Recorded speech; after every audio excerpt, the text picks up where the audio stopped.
teman-teman itu nggak meninggalkan dia dalam perilaku seseorang, dinamika kepribadian seseorang.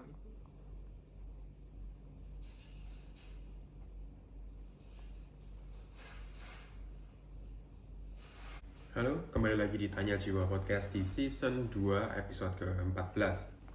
Kali ini kita akan membicarakan mengenai apa sih dampak dari lingkungan, dari pengaruh luar yang bisa masuk ke dalam diri kita.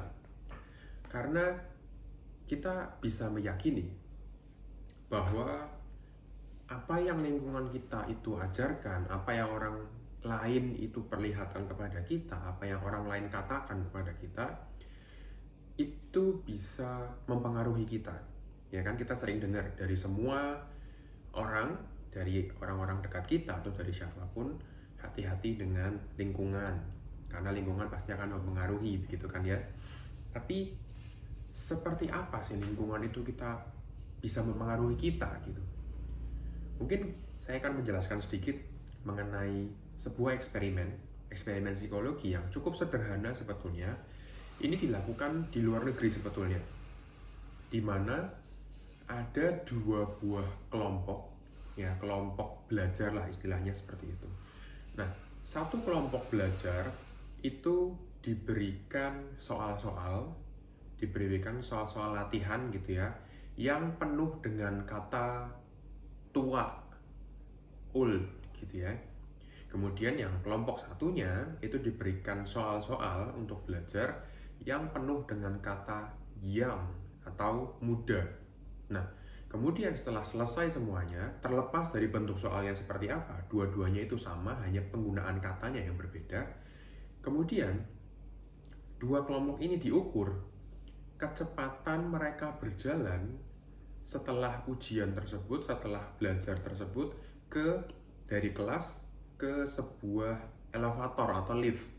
Ternyata orang atau kelompok yang mendapatkan kata-kata tua, mereka berjalan dengan lebih lambat sampai ke elevator atau ke lift dibandingkan dengan yang menggunakan kata-kata muda dalam tanda kutip.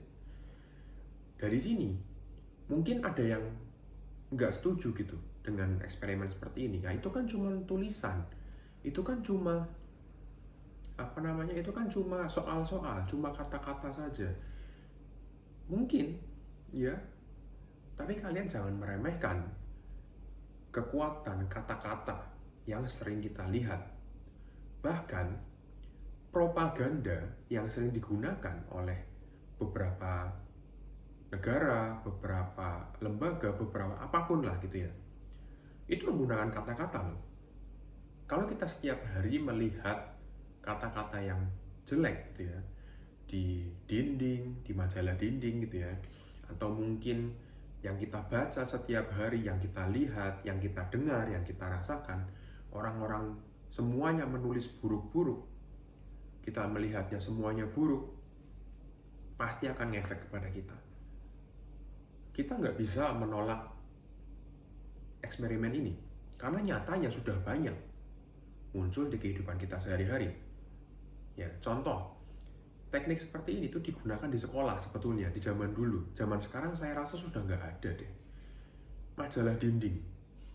Di majalah dinding kita selalu mengedepankan prestasi-prestasi dari sekolah kita, supaya banyak anak-anak yang membaca dan terinspirasi, dan semakin niat untuk berprestasi di kelasnya atau di kotanya, di kabupatennya, di kecamatannya, kemudian sampai ke tingkat provinsi, yang sampai ke tingkat satu Indonesia. Tapi sekarang sudah jarang digunakan. Padahal itu efektif sekali kalau kita gunakan kata-kata atau propaganda dalam tanda kutip, supaya orang setiap kali lewat melihat kata-kata tertentu. Orang setiap kali lewat melihat kata-kata tertentu. Anggaplah begini, kenapa sih semboyan itu digunakan di sekolah? Misalkan semboyan dari sekolah itu bersih, beriman, kemudian apalagi ya, satu lagi belajar misalnya. Orang setiap hari melihat itu, lama-lama kan hafal, masuk, bersih, oh berarti harus bersih nih. beriman, oh berarti harus beriman nih. Belajar, oh iya berarti memang harus belajar. Nah, memang tidak semua orang itu menangkap clue yang ada dari lingkungan. Memang nggak semua, betul. Tapi bisa kita katakan lebih dari 50% akan menangkap clue tersebut atau petunjuk-petunjuk yang ada di lingkungan dan kemudian memasukkan ke dalam dirinya. Seperti itu. Dari eksperimen psikologi yang sudah saya jelaskan tadi, di situ diketahui bahwa bahkan kata-kata saja bisa mempengaruhi cara berjalan orang, cara orang itu kecepatan berjalannya. Seperti itu, sejauh itu mempengaruhi kata-kata loh, baru kata-kata loh ya. Kata-kata yang tulisan, belum dengan omongan. Oke. Jadi bahkan orang itu mengubah perilakunya sampai lebih lambat berjalan ke lift itu. Bahkan mereka nggak sadar loh. Bahkan mereka itu cenderungnya nggak mikir gitu. Ya dia tiba-tiba aja memang jalannya memang lebih lambat. Dan itulah yang memang diharapkan dalam eksperimen itu, nggak dengan kesengajaan seperti itu. Kemudian mungkin kita akan mencoba menjelaskan efek dari lingkungan atau environment. Saya akan menjelaskan dengan teknik 4W dan 1H. Oke. Dari what, apa, who, when, why, dan how. Jadi ada 4W dan 1H. Pertama-tama, saya akan menjelaskan dulu dari what. Apa? Lingkungan seperti apa? Lingkungan apa yang harus kita waspadai? Yang pertama, kita harus tahu dulu, kita harus sadar dulu mengenai apa sih yang orang-orang itu mendiktemu itu seperti apa. Kalau misalkan kamu didikte secara negatif gitu ya, kamu itu sebetulnya pinter tapi kok nggak mau belajar ya, udah ada kata-kata kayak gitu misalkan lah ya, berarti secara tidak langsung dia mengatakan bahwa kamu sebenarnya nggak bisa. Beda dengan environment yang suportif. Kalau suportif, dia akan dengan cara oke, yuk, ayo. Dia mengajak tanpa ada judgement-nya, tanpa ada menghakiminya. Kalau ini kan menghakimi dulu, baru mengubah gitu. Saya rasa nggak perlu ada menghakimi sebetulnya. Buat apa? Apalagi kalau masih anak-anak, apalagi kalau orangnya itu sedang down gitu, lagi jatuh gitu, ngapain dihakimi dulu kan gitu. Dan hati-hati terhadap tulisan apa yang ada di lingkungan kita gitu ya, tulisan apa yang muncul. Kalau kita baca koran, kalau kita baca majalah, kalau kita membaca internet nih, artikel atau rubrik yang ada di internet, di media sosial, itu juga kalian harus hati-hati. Di YouTube pun juga iya. Karena banyak banget yang punya itu pengaruh negatif kepada kita. Kalau kita lihat setiap hari, baca setiap hari, dan mendengarkan orang-orang yang mungkin punya niat yang kurang baik pada kita gitu. Perhatikan juga apa yang orang lain lakukan kepada kita. Perhatikan juga apa yang orang lain itu katakan tentang kita, terhadap kita, di depan kita maupun di belakang kita. Itu kita harus benar-benar sadar. Oke, itu dari sisi what. Kemudian dari sisi who, siapa yang harus kita waspadai. Family, keluarga, friends, teman-teman, sahabat, bestie, kemudian spouse, pasangan kita, ya, suami, istri, kemudian stranger. Karena sekarang sudah ada media sosial, ya, banyak banget media sosial. Kita harus hati-hati juga dengan stranger, dengan orang yang kita nggak kenal. Kalau dulu nggak ada media sosial, kita hati-hati dengan stranger lebih gampang, karena kalau kita nggak kenal, kita lebih gampang untuk cuekin dia. Tapi kalau di media sosial, stranger ini bisa lebih agresif untuk mulai masuk ke kehidupan kita gitu. Kemudian kita harus hati-hati juga dengan influencer atau dengan fake guru. Oke. Dengan influencer dan fake guru atau mungkin orang itu sebenarnya nggak punya kemampuan tertentu, nggak punya ability atau kemampuan untuk membantu, nggak punya ability atau keahlian yang dibutuhkan dalam topik yang dia bawakan. Anggaplah kalau misalkan saya ini bukan psikolog, misalkan ya, saya nggak berwenang untuk berkata seperti ini, saya nggak punya kemampuan, saya nggak punya teori, saya nggak punya praktek, nggak punya pengalaman untuk membicarakan hal seperti ini kan. Tapi karena saya psikolog, saya bisa membicarakan ini. Nah, kalian juga harus hati-hati ketika ada orang, terutama influencer di media sosial manapun, saya nggak akan nyebutkan siapa, tapi kalian yang harus memilih secara sadar, orang ini tuh siapa ya? Orang ini tuh punya kewenangan apa ya? Kalau dia misalkan membicarakan mengenai kesehatan, tubuh, nutrisi, dan lain-lain, tapi dia bukan dokter, bukan ahli nutrisi, hanya belajar dari buku, kemudian dia membuat kanal gitu, membuat platform untuk dia berbicara, saya rasa itu nggak tepat. Oke, ya seperti itu. Kalian juga harus hati-hati karena apa yang lingkungan kalian itu lakukan oleh siapa, itu yang akan mempengaruhi nantinya secara baik maupun buruk. Kalau yang membicarakan ini adalah orang yang memang benar-benar tepat dan sesuai dengan bidangnya, nggak apa-apa. Tapi kalau enggak, efeknya kita nggak tahu nih. Tentunya kebanyakan buruknya. Kemudian when, kapan? Ketika kita sedang ngedrop, sedang down, atau kita sedang up, ketika kita sedang bersedih, ketika kita sedang grief, berduka, ketika kita sedang dalam masalah, apa yang orang lain itu lakukan gitu loh, lingkungan kita lakukan. Kalau misalnya ketika when kita lagi down, kemudian orang yang mendekat adalah orang-orang yang memanfaatkan kita dalam kondisi down tersebut, itu sudah tanda-tanda dimana kalian sebaiknya tidak dengan orang itu lagi. Kalau kalian lagi ngedown nih, lagi misalkan anggaplah begini, ini kasus ekstrim, anggaplah kalian sedang kesulitan uang, anggaplah begitu. Kemudian ada yang datang kepadamu, sudah tahu kamu lagi susah, tetap minta uang atau pinjam uang. Nah, orang-orang seperti ini, itu lebih baik kamu nggak usah kasihan kepada orang ini, nggak usah peduli kepada orang ini aja nggak peduli kok gitu. Dan itu bukan tanggung jawabmu.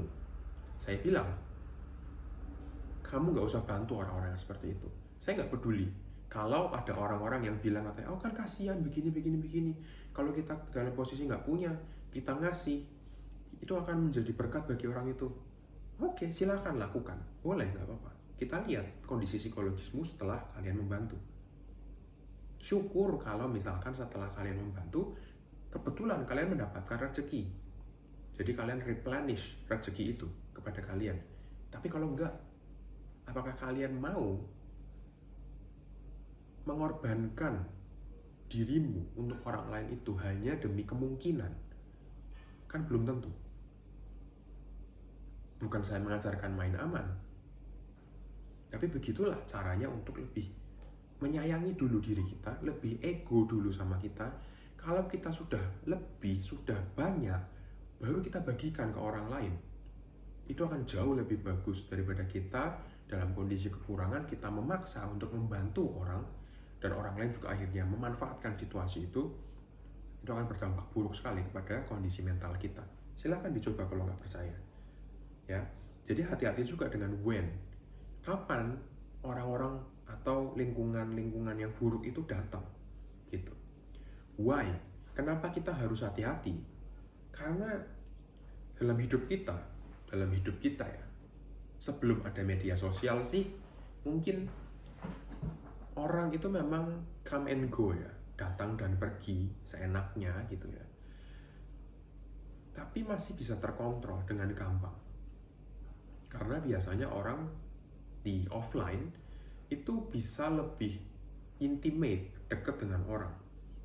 Sebelum ada SMS, sebelum ada media sosial, kalau janjian ketemuan, ngobrol, oke? Kita bisa lebih dekat, lebih intens. Tapi kalau zaman sekarang, people come and go itu lebih sering. Orang datang karena membutuhkan sesuatu, orang datang karena menginginkan sesuatu, kalau sudah dapat atau nggak dapat, dia akan pergi, gitu. Dan segampang itu memang zaman sekarang. Jadi kita memang harus hati-hati Karena orang itu punya alasannya tersendiri kenapa dia mau mendekat, kenapa dia mau pergi, kenapa dia mau menjauh. Dan kita memang harus respect dengan keputusan itu. Kalau memang dia mau menjauh, menjauhlah. Kalau dia memang mau mendekat, kalau alasannya baik, boleh kita terima, kita keep. Tapi kalau orang ini mau memanfaatkan, kita juga harus hati-hati. Makanya dari itu, kenapa kita harus hati-hati? Karena makin banyak orang yang akan datang dan pergi setelah zaman media sosial seperti ini. Kita bisa kenal dengan stranger, ketemu dengan stranger, kita bisa ngobrol dekat dengan stranger, kemudian stranger ini pergi menjadi stranger lagi.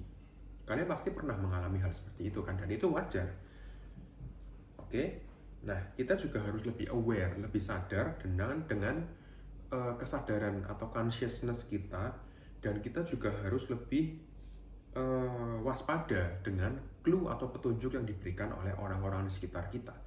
Kalau mereka memang sudah mencurigakan, niatnya sudah nggak baik, kemudian mungkin dia hanya mendekat ketika kamu dalam kondisi lebih gitu, kondisi up, atau memanfaatkanmu, kamu harus lebih sadar. Kenapa? Karena kalau enggak, kamu akan dimanfaatkan. Kamu akan dimasuki oleh pengaruh-pengaruh buruk.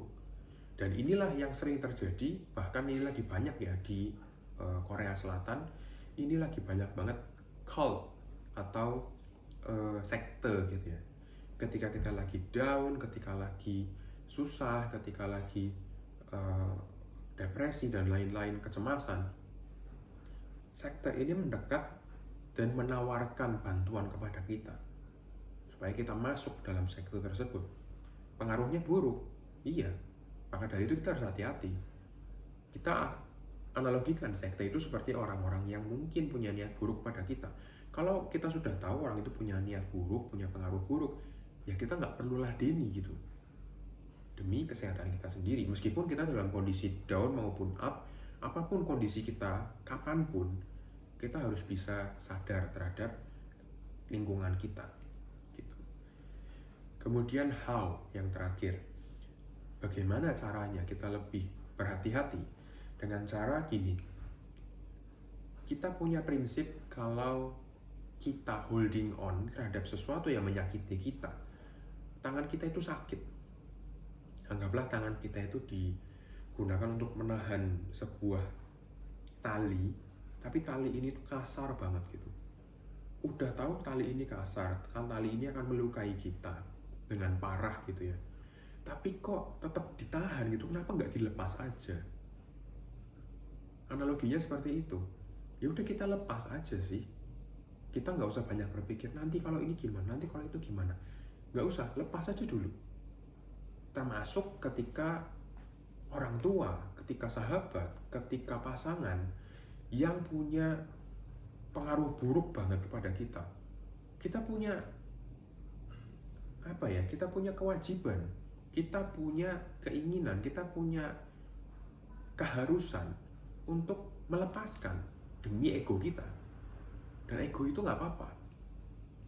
Oke? Ego itu nggak apa-apa, egois. Kita melepaskan dari pengaruh buruk daripada kita yang semakin buruk. Kan nggak apa-apa. Ketika kita dalam kondisi baik, kita bantu orang yang memang membutuhkan bantuan. Bukankah itu lebih fair?